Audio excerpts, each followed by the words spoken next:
पाठ 2। हार की जीत। हार की जीत हृदय परिवर्तन की कहानी है। बाबा भारती के अद्भुत एवं तीव्र गति तथा मनोहारी रूप वाले सुल्तान नाम के घोड़े पर डाकू खड़क सिंह का मन आ जाता है और युक्ति पूर्वक वो घोड़े को ले भागता है। किंतु खड़क सिंह का डाकू मन बाबा भारती के एक संत वाक्य से विवल हो उठता है और उसका हृदय पूर्णतः परिवर्तित हो जाता है। वो बाबा भारती को घोड़ा वापस लौटा देता है। इस प्रकार बाबा भारती की हार जीत में बदल जाती है और खड़क सिंह की जीत हार में। माँ को अपने बेटे और किसान को अपने लहलहाते खेत देखकर जो आनंद आता है, वही आनंद बाबा भारती को अपना घोड़ा देखकर आता था। भगवत भजन से जो समय बचता वह घोड़े को अर्पण हो जाता। वह घोड़ा बड़ा सुंदर था, बड़ा बलवान। उसके जोड़े का घोड़ा सारे इलाके में न था। बाबा भारती उसे सुल्तान कहकर पुकारते, अपने हाथ से खरहरा करते, खुद दाना खिलाते और देख देख कर प्रसन्न होते थे। उन्होंने रुपया, माल, असबाब, जमीन आदि अपना सब कुछ छोड़ दिया था। यहाँ तक कि उन्हें नगर के जीवन से भी घृणा थी। अब गांव से बाहर एक छोटे से मंदिर में रहते और भगवान का भजन करते थे। मैं सुल्तान के बिना नहीं रह सकूंगा। उन्हें ऐसी भ्रांति सी हो गई थी। वे उसकी चाल पर लट्टू थे। कहते, ऐसे चलता है जैसे मोर घटा को देखकर नाच रहा हो।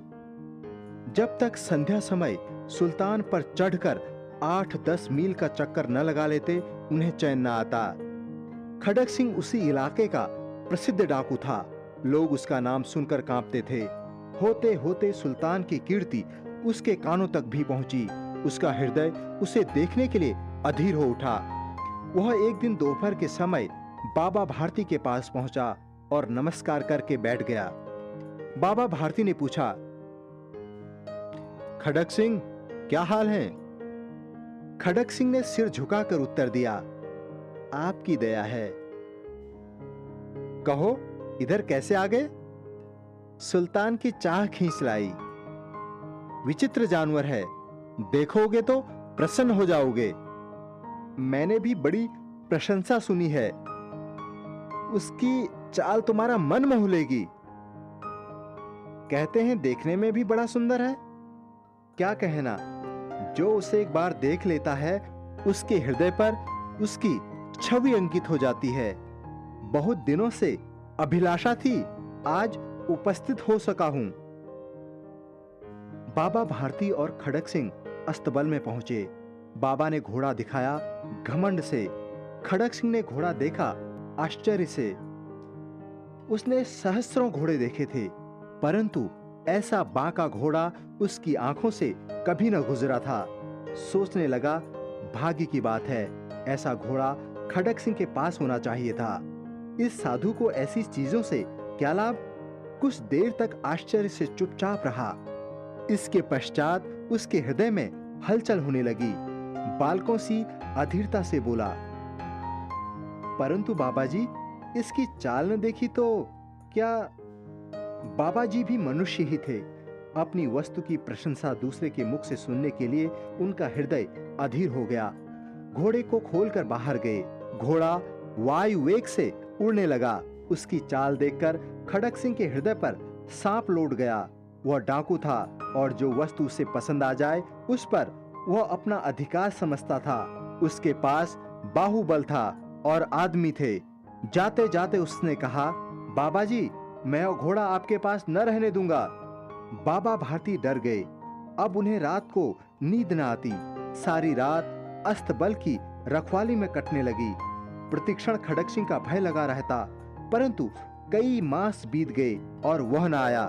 यहाँ तक कि बाबा भारती कुछ असावधान हो गए और इस भय को स्वप्न के भय की भांति मिथ्या समझने लगे। संध्या का समय था। बाबा भारती सुल्तान की पीठ पर सवार होकर घूमने जा रहे थे। इस समय उनकी आंखों में चमक थी, मुख पर प्रसन्नता। कभी घोड़े के शरीर को देखते, कभी उसके रंग और मन में फूले न समाते थे। सहसा एक ओर से आवाज आई, ओ बाबा, इस कंगले की सुनते जाना। आवाज में करुणा थी। बाबा ने घोड़े को रोक लिया। देखा एक अपाहिज वृक्ष की छाया में पड़ा कराह रहा है। बोले, क्यों, तुम्हें क्या कष्ट है? अपाहिज ने हाथ जोड़कर कहा, बाबा, मैं दुखिया हूं, मुझ पर दया करो। रामा वाला यहां से 3 मील है, मुझे वहां जाना है। घोड़े पर चढ़ा लो, परमात्मा भला करेगा। वहां तुम्हारा कौन है? दुर्गा दत्त वैद्य का नाम आपने सुना होगा, मैं उनका सौते। बाबा भारती ने घोड़े से उतरकर अपाहिज को घोड़े पर सवार किया और स्वयं उसकी लगाम पकड़कर धीरे धीरे चलने लगे। सहसा उन्हें एक झटका सा लगा और लगाम हाथ से छूट गई। उनके आश्चर्य का ठिकाना न रहा। अब उन्होंने देखा कि अपाहिज घोड़े की पीठ पर तनकर बैठा है और घोड़े को दौड़ाए लिए जा रहा है। उनके मुख से भय, विस्मय और निराशा से मिली हुई चीख निकल गई। वह अपाहिज डाकू खड़क सिंह था। बाबा भारती कुछ देर तक चुप रहे और इसके पश्चात कुछ निश्चय करके पूरे बल से चिल्लाकर बोले, जरा ठहर जाओ। खड़क सिंह ने यह आवाज सुनकर घोड़ा रोक लिया और उसकी गर्दन पर प्यार से हाथ फेरते हुए कहा, बाबा जी, यह घोड़ा अब न दूंगा, परंतु एक बात सुनते जाओ। खड़क सिंह ठहर गया। बाबा भारती ने निकट जाकर उसकी ओर ऐसी आंखों से देखा जैसे बकरा कसाई की ओर देखता है और कहा, यह घोड़ा तुम्हारा हो चुका है। मैं तुमसे इसे वापस करने के लिए न कहूंगा, परंतु खड़क सिंह, केवल एक प्रार्थना करता हूं, उसे अस्वीकार न करना, नहीं तो मेरा दिल टूट जाएगा। बाबा जी, आज्ञा कीजिए, मैं आपका दास हूं, केवल यह घोड़ा न दूंगा। अब घोड़े का नाम न लो। मैं तुमसे इसके विषय में कुछ न कहूंगा। मेरी प्रार्थना केवल यह है कि इस घटना को किसी के सामने प्रकट न करना। खड़क सिंह का मुंह आश्चर्य से खुला रह गया। उसका विचार था कि उस घोड़े को लेकर यहां से भागना पड़ेगा, परंतु बाबा भारती ने स्वयं उससे कहा कि इस घटना को किसी के सामने प्रकट न करना। इससे क्या प्रयोजन सिद्ध हो सकता है?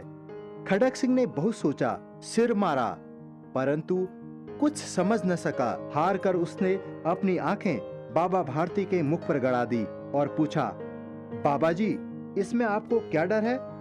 सुनकर बाबा भारती ने उत्तर दिया, लोगों को यदि इस घटना का पता लग गया तो वे दीन दुखी पर विश्वास न करेंगे।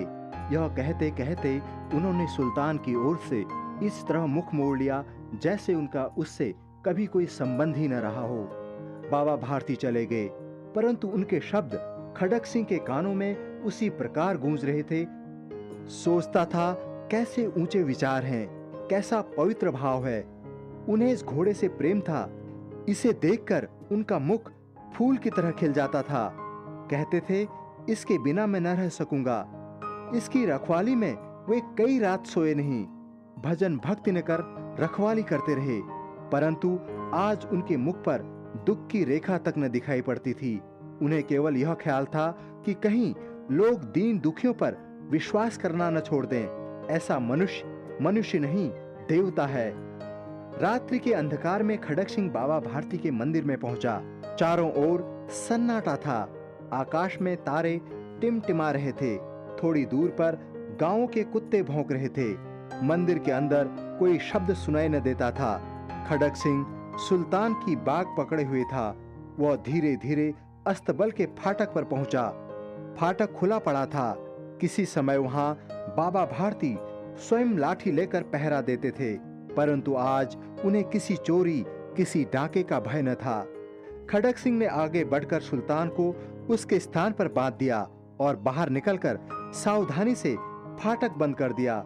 इस समय उसकी आंखों में नेकी के आंसू थे।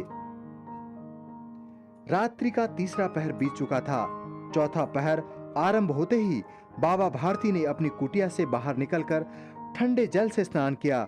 उसके पश्चात इस प्रकार जैसे कोई स्वप्न में चल रहा हो, उनके पांव अस्तबल की ओर बढ़े, परंतु फाटक पर पहुंचकर उनको अपनी भूल प्रतीत हुई।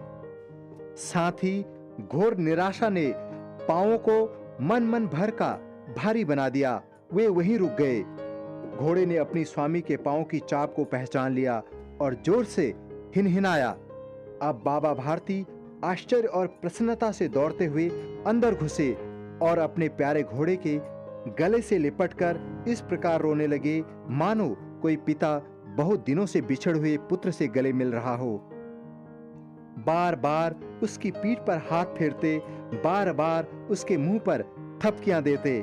फिर वे संतोष से बोले, अब कोई दीन दुखियों की सहायता से मुंह न मोड़े।